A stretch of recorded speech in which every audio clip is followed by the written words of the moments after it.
Welcome to the Excellence at Work podcast, where we explore the strategies and best practices that drive business success. I'm Rachel Cooke, COO of Brandon Hall Group and the host of our podcast, along with members of our executive team. In each episode, we'll dive into the latest trends, insights, and real-world examples from some of the most exciting leaders from organizations worldwide. Be part of our journey and learn from the best as we discuss innovative approaches and cutting-edge technologies for talent management, learning and development, leadership, diversity and inclusion, and more. Hi, and this is Rachel Cooke with Brandon Hall Group. Welcome to our Excellence at Work podcast. With me today, I have Bob Gerard, the Learning Ingenuity lead at Accenture. Hi, Bob. How are you? Hi, Rachel. Doing great. Happy to be here. It's great to have you with me today. And we've been now long friends, and we've collaborated over the years and with a lot of folks on your team. And it's great to be here with you again today. The last time we were we chatted a lot since the conference, but we have in a setting where we're actually kind of, sharing with our community again. It's nice to have you here with me. Yeah, happy to be here. Thank you. And Bob, you've been in the industry for what, 30 plus years? You're a veteran. 35. 35. Yeah, I just had the 35th anniversary of my first day at Accenture. Wow. Which basically means I've been working there most of my career. I left twice. I left for a couple months during the dot-com boom to join a e-learning startup. That didn't last too long for me. Then I came back to Accenture. A little bit later, I left for a couple of years to work on learning in the games industry, which is a really interesting learning experience for me. And after that, I came back to Accenture again, and here I am. So you must have started when you were, what, 5? 5. Yeah, actually, I started before I was born, so no. But I did start right out of school. That was my first job right out of college, was to work at Anderson Consulting, as we were known at the time. Sure. I was hired because I had a degree in computer science and a minor in technical writing. I was the first ever computer scientist who graduated from the University of Illinois who actually wanted to write documentation. And so that's what I did. I spent my first couple of years writing documentation for a software product. Then the doc team wound up creating the learning courses. And then we started piloting those learning courses about the software. And that's where I discovered my passion for stand-up learning and corporate learning. And, the rest is history. So I've been specifically involved in learning for about 33 years. So, and I've been around the block several times. I've kind of done pretty much anything you can think of in that area, from teaching to administration to design and architect and innovation. And that's what I focus on right now is my team. Like you mentioned, we're called Learning Ingenuity. We think of ourselves as research and development for how Accenture people can learn better. So we're part of the HR organization. We are focused completely internally on Accenture people. How do we grow our skills to be able to go out and service our clients? Sometimes, the stuff that we work on, our Accenture people then take to our clients, but we're really focused on making Accenture people better. And we have had the privilege of partnering with you and working with you and recognizing your organization for your excellence and best practices. This year you won, I believe, 201 Excellence Awards from Brandon Hall Group. And as you know, it's not just being recognized by our team, but we have a large panel of industry experts from around the world that evaluate your solutions and your programs. And so that is, again, it's our privilege to be the liaison here and to be able to see a lot of the great work that you do. And also, I just love your team members. Everyone that I interact with are all very smart, very passionate, and, just, I learn something every day when I talk to anyone from your team. So it's Well, a thanks pleasure. so much. And yeah, I do too. I learn from them every day too. And, I think they're great. And we do appreciate Brandon Hall and the recognition that we get. I mean, that's wonderful because, not only does it make us feel like, it gives us that affirmation that we're doing a good job, but participating in that process always points out the things that we can do even better. And so, we have a lot of type A's at Accenture, and we are Wow. always looking for, how can we improve? It's like, okay, thank you for the kudos, that's great. Now give us the negative feedback. What do we need to change? And so that's really great for us. And I will say too, I think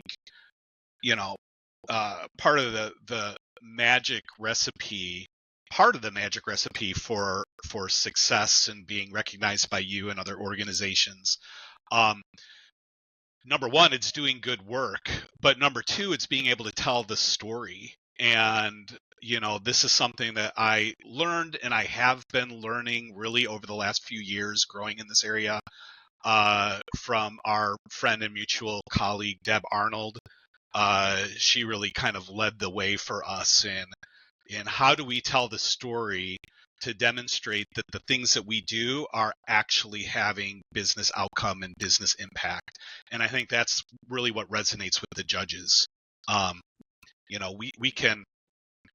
Well, I'll tell you this story really quickly, Rachel. Is a couple of years ago, it was end of the year. I was kind of taking my vacation break and ruminating over the last year or so, and thinking, wow, I've been doing this for over 30 years. Am I really making a difference? It was one of those existential questions, And I came back and started telling people I had an epiphany over the break. It's that learning is dumb. And the reaction I got from most people was the reaction I just got on your face, which is like, what the heck are you talking about? Learning is dumb. I realized I needed to reframe it a little bit. What the framing really is, and this is the way I've been saying it now, is corporate learning is a waste of time and money unless it results in improved business performance. The whole reason that we do what we do is because there are people in our company or the organization that we are supporting who are not doing things that we need them to do to maximize our business performance. And our job is to help them start executing on those behaviors. And sometimes when I talk about this with people, they say, okay, so now you're talking about skills, but it's not just skills, it's skills and knowledge. I'm like, yeah, okay, that's fine. But the reason why we want people to have the knowledge is because it's the knowledge that is essential for them to change their behaviors that are going to improve our business outcomes. And the reason why we need to have them to have skills is exactly the same reason. So that was kind of the light bulb moment that went on for me. And, it made me realize you could create the most engaging, sexiest learning program in the world that has this amazing story. And at the end of the day, if people experience it and their performance doesn't change, then it's really not doing anybody any good. Exactly. And our research shows that, most companies, I would say about 70% of organizations do not feel that that their employees have the right skills to, especially with innovation of generative AI and with technology and with new roles that are being created. They feel that there's definitely a shortage and a lack of capabilities. And I think that that's kind of centered around our conversation today, right? Around why people are more concerned, more so than ever, around business results and how do you achieve them. Um, and so, you just kind of framed it up pretty nice around, why you're doing what you're doing and why Yeah. it's important and what, the purpose of it. And so from your perspective, why do you feel, and also, part of our discussion today is aligning with our study that we're looking at for the HCM landscape and how businesses and learning and HR professionals, how they're prioritizing their resources and allocating their budget and time towards, the next year. So I would love to hear from you, kind of your perspective, why, we've always been concerned with results, but it seems like now it's even more heightened.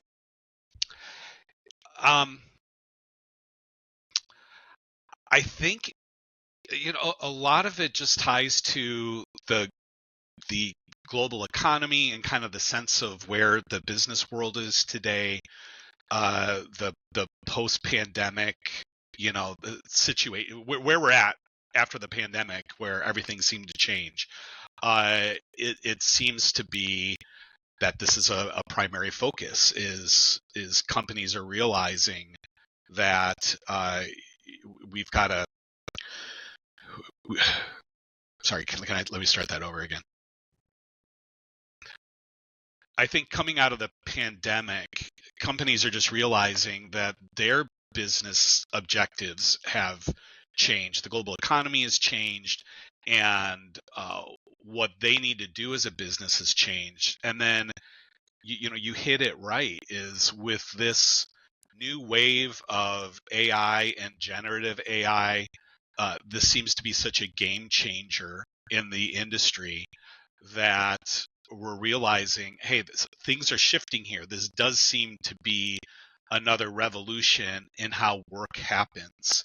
And so we want to make sure that we are maximizing the value that we're getting out of that and minimizing our expenses. And so let's take a look at everything and make sure that we're getting the most business value out of the things that we do that we can. It gets challenging with this technology wave because it also feels like something that is just continuing to change. It continues to evolve so quickly, and things that we were teaching our people a couple of months ago about AI, we're now going back to them and saying, hey, you know what, like that turned out not to be correct, right? Like we're having to educate and re-educate and re-educate because the technology keeps changing, the landscape keeps changing, and the market keeps changing. And so I think, again, staying on top of what are the business outcomes that we really need as a company, and then how do we use learning as a lever to get there is going to continue to be the focus of most of the C-suite moving forward. What are some of the tips that you can share that we could do better, learning professionals can do better with aligning their objectives to the business? Well, I said earlier too, I've been on a learning journey about this myself, Rachel. This has always kind of been my Achilles heel as a learning guy, is I was always very uncomfortable with measurement. I mean, happy with the simple things, right? Like the super easy to get your satisfaction scores at the end of a class. Happy with that. Happy with tracking attendance, all of your lower level Kirkpatrick scale stuff. When we start getting into the higher level, I start getting really, really uncomfortable. And I've realized that for me, the challenge was, if you're trying to say, hey, the learning program had this impact on this business outcome, there are usually so many other forces that are affecting that business outcome that are out of our control in learning. This is where my brain would just go on vapor lock. And I would be like, okay, so we were shooting for this business outcome. That number went up. How do we say, okay, well, we did the training, and so it's because of the training? Or was it really the training didn't help at all, but there was a policy decision that was made? There was a leadership effort that happened? Any of the other multiple things that would potentially cause people to change their behaviors, how do we figure out how to attribute that to learning? And so what I am learning as we are continuing to flush this out is the focus is on doing the best job that you can to tell the story of the impact that a training solution had on the business outcome you're going for. So the first thing you need to do is decide what are those business outcomes, right? Let's not start the discussion with, hey, I need a 3-day class on sales, which happens. I'm picking on sales. It could be whatever topic, but that happens a lot. We get a call from a sponsor or a stakeholder who is like, I need to train my people. I want to do a 3-day program live. Okay, great. Let's shift the conversation right then to what are the actual business outcomes you're going for. And you can do that by asking a lot of why questions. Well, why do you want to have a training program? Like, let's dig in and figure out what is the business outcome that you are trying to achieve. And then agree in advance, before you even engage in developing the learning program, agree in advance on what are the metrics we're going to use to track that. So let's build our scorecard before we even start with the development of the program. That's key. That way, we're all agreed on what the target is, and then that is certainly a nice design document for the learning team to take as they're building whatever the solution is going to be. They know what the goalpost is that they're looking for, so that's a great start. And then once you've got to the point where you've rolled out the program, it's started to you've started to deliver, then we're tracking those business metrics and we can see what's happening. So we can get pretty hard data on the business metrics. We can know for sure, like, how much did sales go up? How many more contacts did our salespeople have with cold calls with new clients? Whatever the metrics are that we're measuring, we can get those really pretty accurately. And then what we want to answer is, once we know how the business metric is changing, what is the impact of the learning on it? Because what I said earlier is still true, right? There's a lot of different factors that can shift that business metric. So how much of it was the learning? And with that, we kind of just have to be okay with the fact that there's going to be some subjective in there. It's not going to be completely objective, but we can use it to we can really make it as objective as possible and come up with a really good answer on this was the impact. We can go back afterwards and talk to certain people and say, hey, you went to this learning program so that you would be able to do these certain things. Are you doing them now? If you're doing them now, what percentage, what impact do you think it was because of the training? And then tell us those stories. Like, tell us a story of how you use something that you learned in the program out in the field. We can start using all of that information to pull together and paint this picture. So now we can go in and we can say, hey, stakeholders, our business outcome improved. That was the overall goal. This is, how we our best professional estimation of the impact that the learning program had on it, and build a pretty convincing case. So this is what I'm, continuing to learn and push for as we move forward. And then, to make those processes of measuring that as consistent as possible, just because the more research you do on the impact that you're having, the more expensive it is.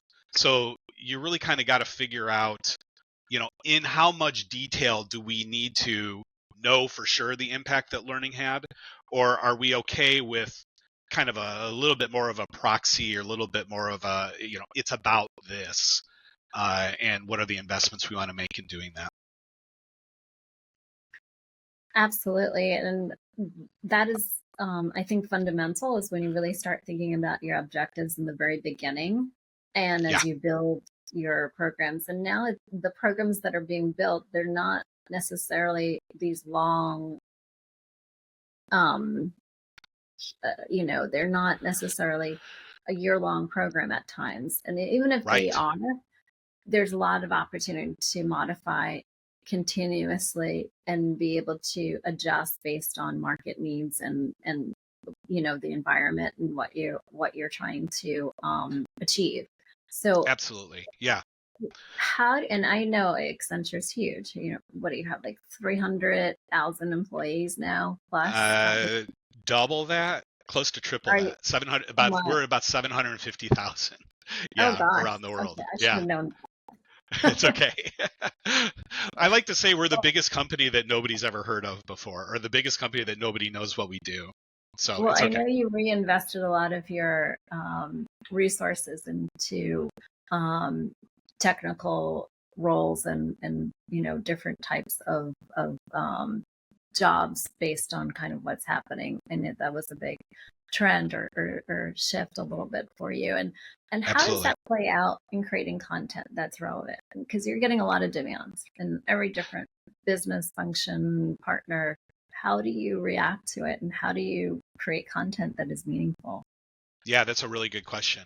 Um, uh, to kind of roll back a couple of steps, you're absolutely right, because we're a professional services firm, so our product is our people, and especially in a world that is changing so fast, for us to be relevant and add value in a rapidly changing world, we need to continually keep our people up to speed.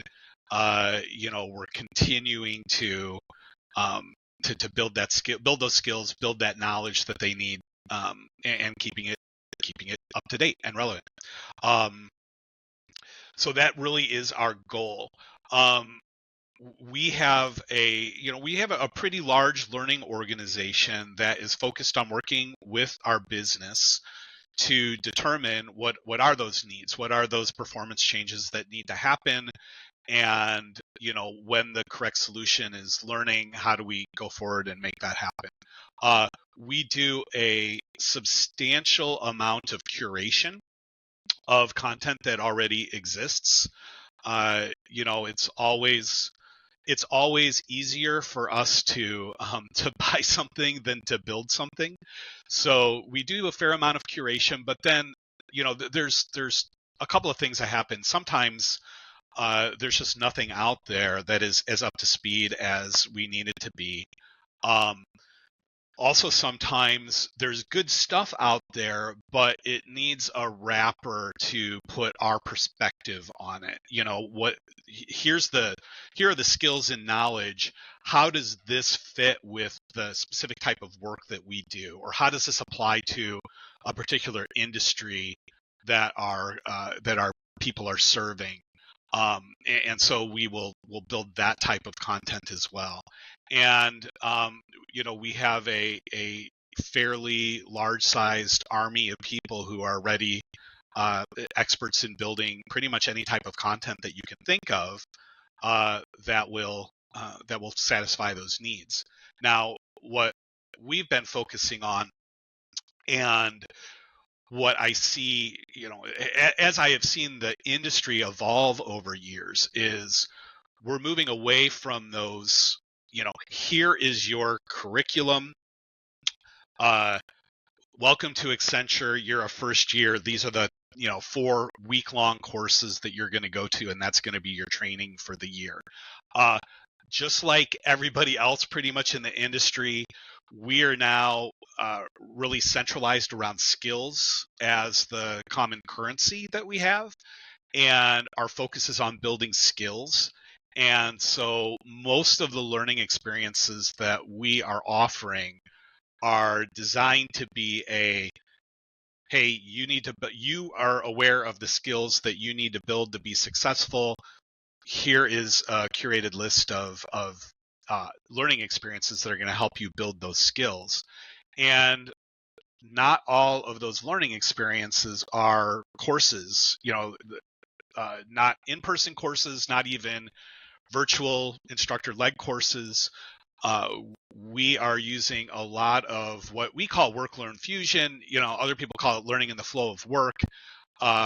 We think of it as work-learn fusion of activities that people can engage in with learning while they are actually doing the work. So, for example, we will build things like a set of reflection questions that, maybe you've started off by going to a 3 or 4 hour workshop on a new skill that you're building. And then the idea is you're going to go back and you're going to start practicing it. We might, a few weeks later, send you a set of reflection questions that says, hey, you just went through this. Let me ask you some questions that are going to, number one, give you some recall practice. See, do you remember what you learned? Are you retaining those skills? Get you to reflect on how you're applying them to the job, what's working and what's not working, and figure out, is there a slightly different path that you're going to take going forward? Those are just some of the types of learning experiences that we're creating. So, reflection questions, micro learning.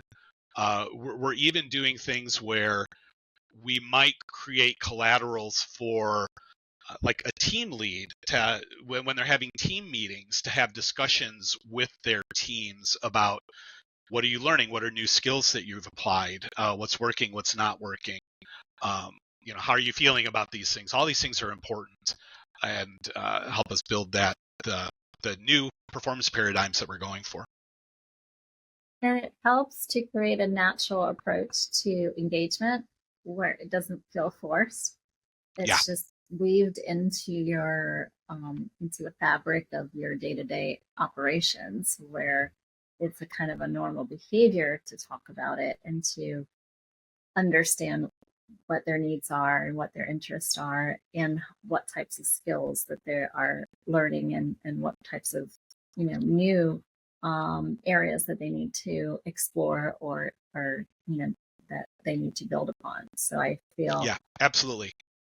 Yep. it sounds And the more key than to doing that natural. is, as a learning organization, the key to doing it is keeping that business outcome focus, keeping that performance focus, and realizing,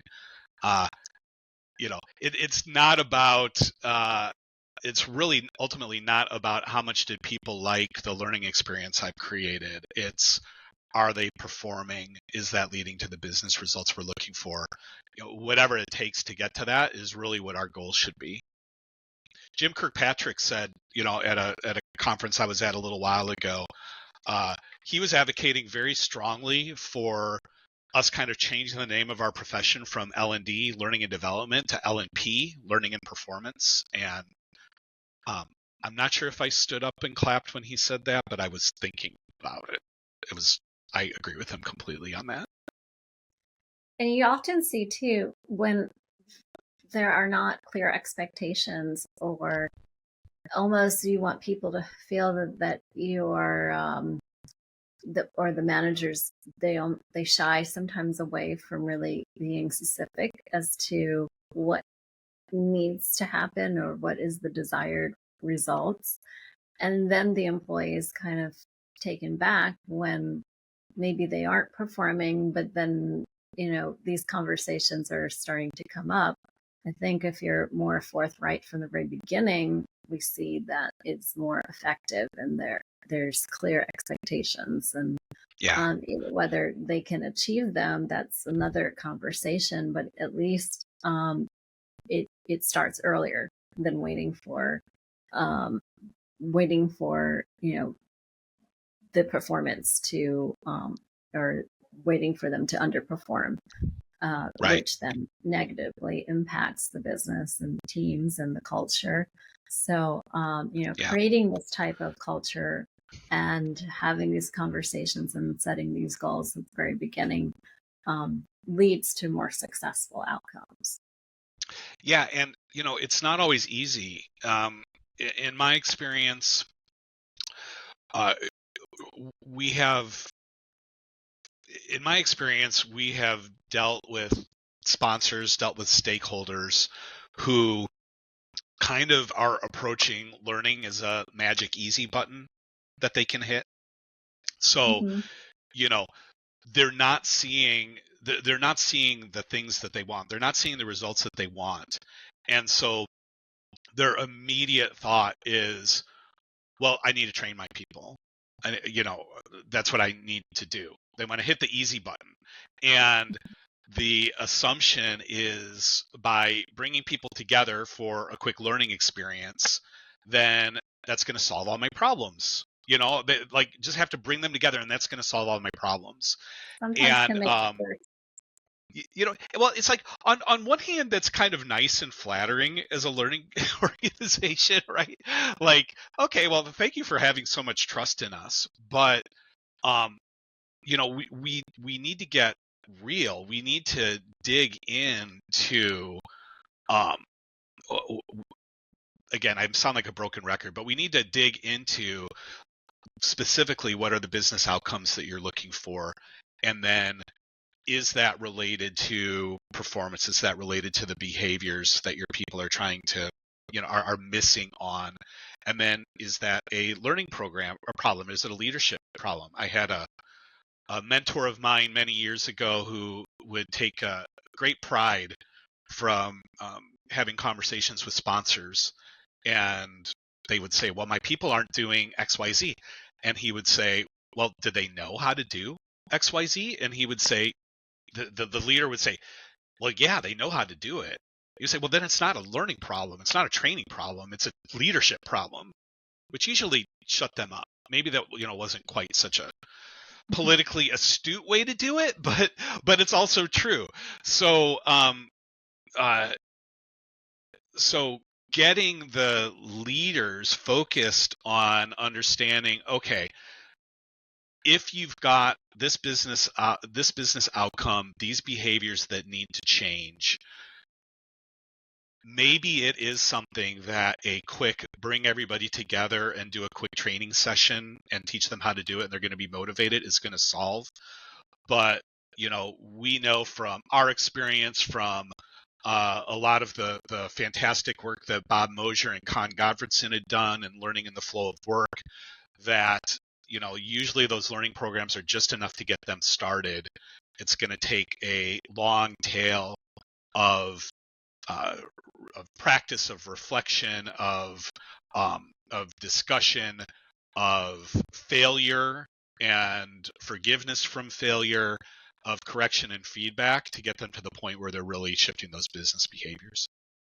Absolutely. And again, going back to when you provide learning just to when you think it's a training problem, but you're really not understanding what's the underlying situation or the behaviors, is when it's counterproductive. You're almost wasting your time, and you can be making it sometimes worse, because those that are on the receiving end probably don't believe that it's a training problem, and they probably don't want the training or don't want to take the time and away from what they feel that they could be doing for their job or their productivity.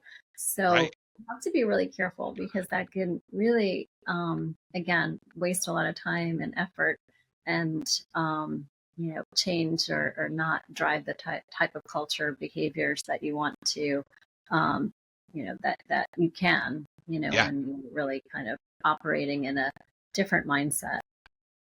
For sure. And the recipients, the participants, could have the same magical thinking as the managers do. Oh, I'm aware that I'm not doing this. I'm going to go to this training program and then I will magically be able to do it. And chances are it's going to be a little bit longer of a road and a little bit more investment in them to build those behaviors that they need. So I feel like we as an industry have a lot of re-education and change management and expectation setting to do. And it'll be interesting to see as learning technology evolves in the coming years, if that will naturally kind of go away, if people will start understanding it better, or if we're going to have to launch a big educational program. And so as we wrap up our chat today, what are we're conducting our study and around what companies are doing, how they are prioritizing their time, their resources, what are some of the predictions that we can anticipate for the next year. But I would also like to your perspective. What do you think for the next 5 to 10 years, and then kind of bring it back down to about to like the 1 year Yeah, lens. sure. Well, it's funny. My team gets together live every year. We have a little bit of a summit at one of our houses around the country. And 2 years ago, so this was like August of 2022, we ended our time together. I said, "Hey, let's do some brainstorming on what we think learning is going to be like in 2035." And I picked 2035 because we have a lot of initiatives around Accenture that end in 2025. Strategy 2025, learning 2025. I'm like, let's talk about learning 2035. What comes after the next thing that we're going after right now? And so we brainstormed a whole bunch of ideas, made a lot of sticky notes, threw them up on the wall. As a result of this, we came up with a like 14-page day in the life narrative of an Accenture person and how they learned in 2035. And when we got done with that, Ben on my team, who is kind of very techy, he said, this is really cool, but I just don't see us getting here by 2035. Like, this is going to need advances in augmented reality and artificial intelligence, in all of these different things that I don't think we're going to get to by 2035. This was October 2022 that we're having this conversation. November of 2022, ChatGPT comes out from OpenAI. And all of a sudden, within a couple of months, we were like, hey, this might not be learning 2035. This might actually be maybe not 2025, but 2026. It could be. And so we have kept that as a vision. That's kind of the North Star that we are seeing. And the best way to describe that North Star is, I like to go back to Benjamin Bloom's Two Sigma problem. I'm really learning science and history, nerding out on everybody here. But, Benjamin Bloom, the Bloom's taxonomy guy, he did some research towards the end of his life where he discovered that one-to-one learning, like a student working with a tutor, is more effective than one-to-many, like a teacher working with a class, learning by 2 orders of magnitude, 2 sigma. 2 standard deviations is actually the phrase I was looking for. And then he spent a lot of the end of his life trying to figure out, how do we make group learning better to reduce those 2 sigmas? What we're seeing is, in an age of AI, we can actually solve the 2 sigma problem by making tutors more scalable and available to everybody.